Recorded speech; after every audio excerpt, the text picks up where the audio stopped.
the Caregiver Connection podcast by Best Care, where we dive into new topics each week, drawing inspiration from our insightful and educational blog posts. We're committed to providing valuable information that impacts both home care clients and caregivers. Without further ado, let's jump into this week's episode. What is Post Caregiver Syndrome? Any time is an excellent time to focus on the challenges faced by family caregivers and personal care assistants. Caregiving can be a lonely and demanding job, and it's no secret that caregiver burnout is a common concern. At Best Care, we've heard caregivers voice their exhaustion with concerns like, "I am so tired of being a caregiver," and feeling as if being a caregiver is killing me. We understand where you're coming from, and you're not alone. These feelings underscore the deep levels of fatigue and stress that can build up after extended periods of caregiving. The emotional aftermath of an intense caregiving period leaves one's emotional reservoirs depleted. Let's address another way to refer to caregiver burnout, calling it Post Caregiver Syndrome. What is Post Caregiver Syndrome? Post Caregiver Syndrome is defined as a state of burnout, and the list of symptoms, including feeling overwhelmed, constantly worried, often fatigued, fluctuations in weight, and becoming easily irritated or angry, are often warning bells for future despair.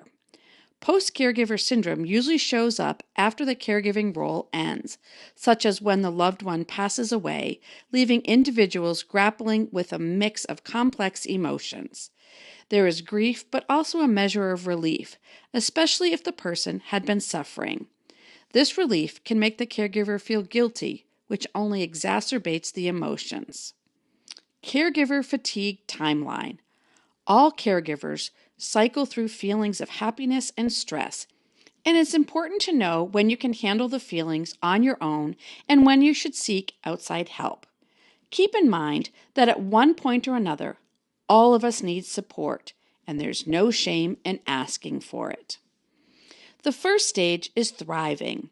This is a feeling of flow and confidence. You are able to remain calm and steady without major mood fluctuations, and you have an effective communication style with those around you. Your sleep and appetite patterns are normal, and you feel good about your ability to focus at work. Stage 2, surviving. You start to experience some mental and physical signs of fatigue or find yourself more easily overwhelmed or irritated. Perhaps your eating and sleeping patterns may become more unhealthy. You feel nervous and sad and may experience tension headaches or muscle aches. Stage 3. This is when you should be seeking help, as you feel exhausted and your sleep is awful. Also, you might begin self-medicating with food, substances, or other numbing activities. You experience feelings of fear, panic, anger, anxiety, sadness, and hopelessness. You may begin to pull away from coworkers, friends, and family. Stage 4, in crisis.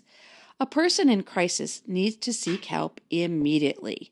You have disabling distress, panic attacks, and nightmares, and may be experiencing thoughts of suicide or self-harm. A person in crisis withdraws from relationships and may feel totally numb or out of control. If you are in crisis, please call the 988 Suicide and Crisis Lifeline or contact Crisis Text Line by texting TALK to 741-741.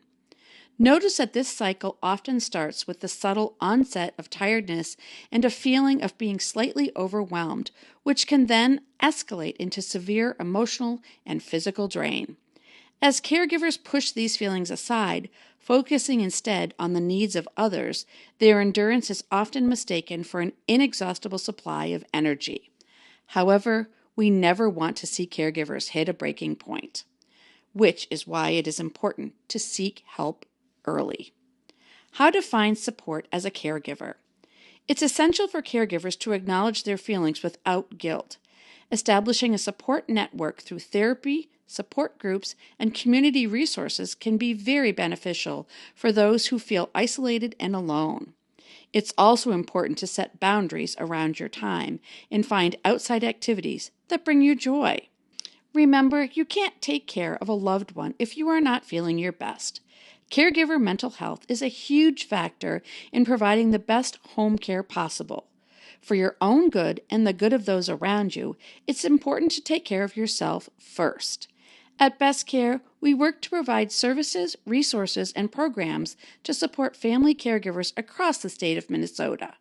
Reach out to us today if you need support. If you find this podcast helpful, share this with a friend, leave a review, and don't forget to subscribe. Contact us today for expert guidance and support. Visit bestcaremn.com. Thanks for listening to the Caregiver Connection.